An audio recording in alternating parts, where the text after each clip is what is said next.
Welcome to Fluent Phonics.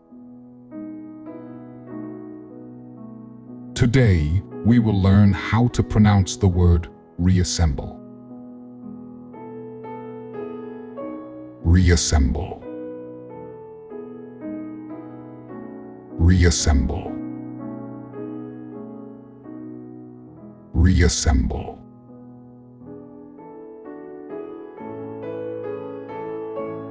Here's an example of how one might use it in a sentence.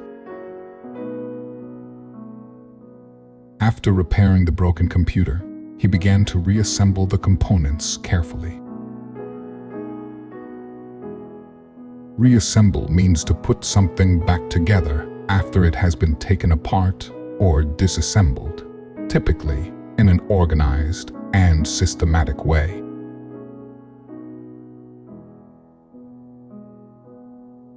Thank you for your time. If you enjoyed this, please like and subscribe for further content.